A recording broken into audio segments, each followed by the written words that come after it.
Dear Congressman Turner, dear Secretary General Rutte, esteemed Excellencies, ladies and gentlemen, I would like to thank the organizers for the invitation and the opportunity to speak on the occasion of marking the 30 years since the signing of the General Framework Agreement for Peace in Bosnia and Herzegovina. In 1992, Bosnia and Herzegovina restored its independence after the dissolution of the former Yugoslavia and became a full member of the United Nations. During the brutal aggression from 1992 to 1995, the Republic of Bosnia and Herzegovina was the only subject of international law.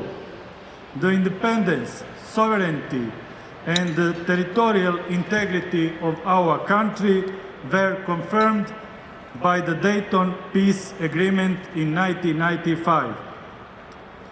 On behalf of the citizens of Bosnia and Herzegovina, I express gratitude to the NATO member states for their concrete assistance, support, and decades-long friendship. Since the end of the aggression until today, Bosnia and Herzegovina has made significant progress. Today, Bosnia and Herzegovina stands at the doorstep of the European Union and NATO.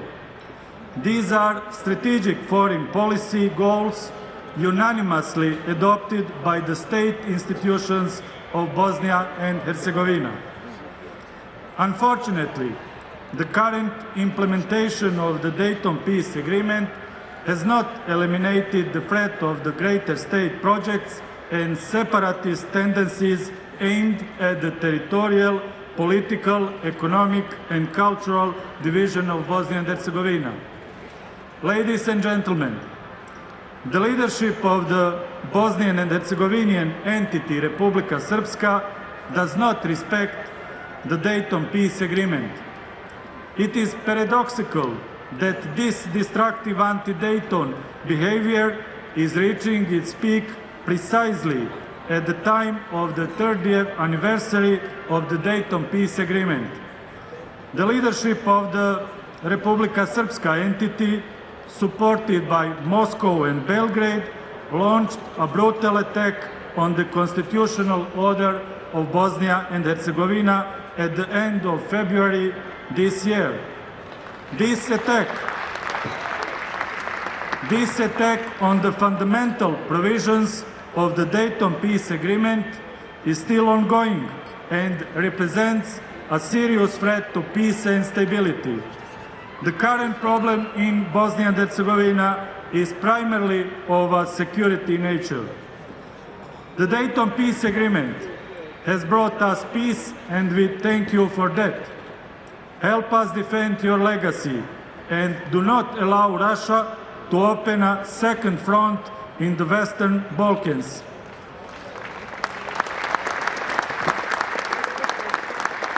The security crisis in Bosnia and Herzegovina is not a local problem. It is the result of Moscow's aggressive actions through their proxies in the entity Republika Srpska. In closing, I wish to emphasize that without changes to its constitutional arrangements, Bosnia and Herzegovina cannot count on long-term stabilization or accelerated development.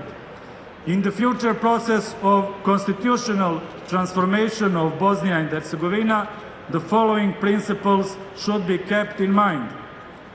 Our country needs a comprehensive democratic reform of its entire state, social and economic regulation with the aim, the basic political subject, be the individual as a free citizen. The Constitution of Bosnia and Herzegovina must be based on the principles civic democracy with mandatory respect for the multi-ethnic character of the state. A top priority for all state institutions of Bosnia and Herzegovina must be the implementation of the rulings of the European Court of Human Rights. Finally, it is essential to firmly oppose any ethnic federalization of Bosnia and Herzegovina, as well as any additional ethnic divisions.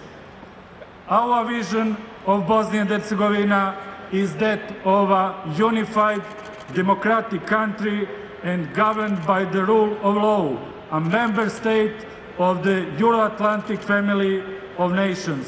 Thank you for your attention.